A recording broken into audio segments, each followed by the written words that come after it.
This is the Dayton Lasko ceiling fan in my Oregon workshop. I have it in here along with two gold lines you can see in a previous video. And this fan has a 3-speed pull chain, starting with low.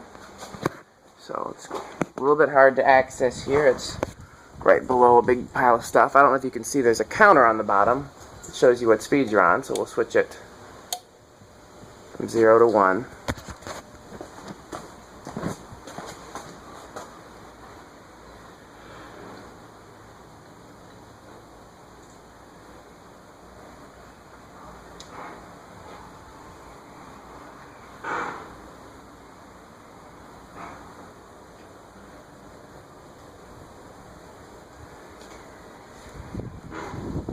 So that's low. Let's move it up to medium.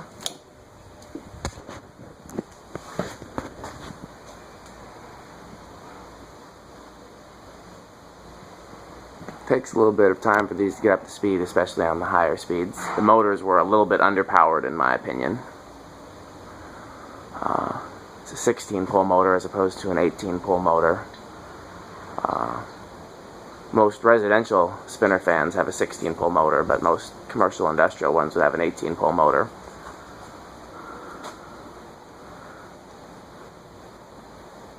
One easy way to tell is if you put it on a variable speed control and it buzzes like it's about to die, then you know it's a 16-pole motor.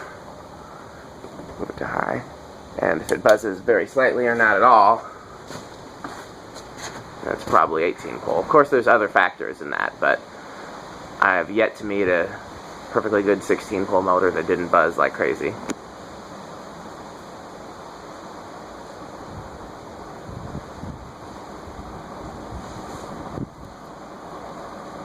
It's high. It's moving quite fast. I'm going to pause the video and turn the fluorescent lights off because I think that's kind of interfering with being able to see the speed of it. So there it is without the lights on.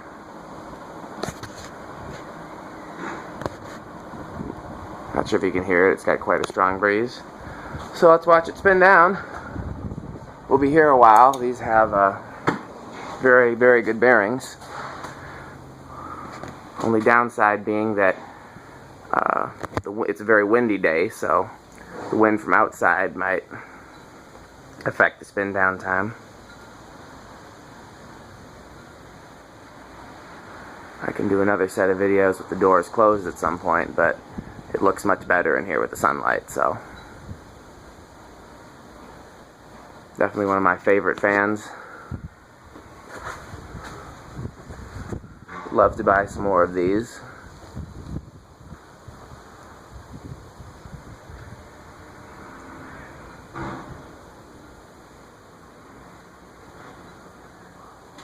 This is one of my particularly favorite versions, 56-inch, with these canopies, and there's a few different variations on the motor itself, and this is my pretty much favorite combination.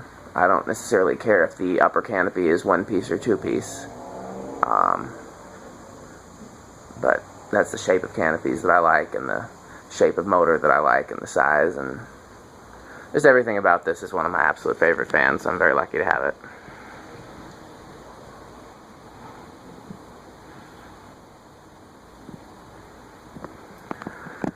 This one was in pretty rough shape when I got it, but it cleaned up well. And I think the upper canopy was either missing or broken, so the one that you see is borrowed from a different one, but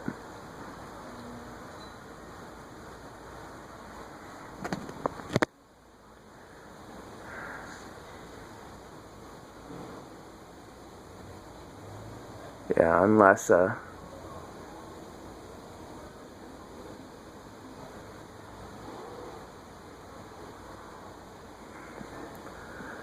unless the wind does something, we'll be here for a while.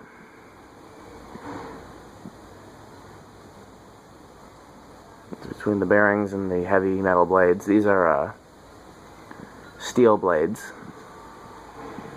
Gold lines and other more expensive industrial fans have aluminum blades, which are lighter. So you would think steel would be better, but actually aluminum is better. So again, these were not a high-end industrial fan. They were pretty inexpensive from Grainger, and they're definitely not as good a quality as others, but I just happen to love them. I guess that's kind of similar to the people that love the McRib. I was visiting a shop of a fan collector of antique fans who rebuilt motors for a living for years, and he had several of these in his shop, and I told him I loved them, and please, you know, if he ever takes them down, to give them to me. And he said, why? They're crap. And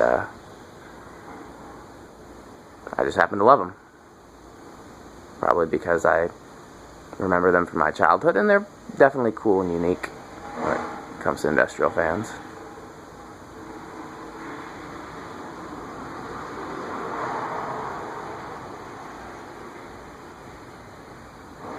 So there it is. Dayton Lasko.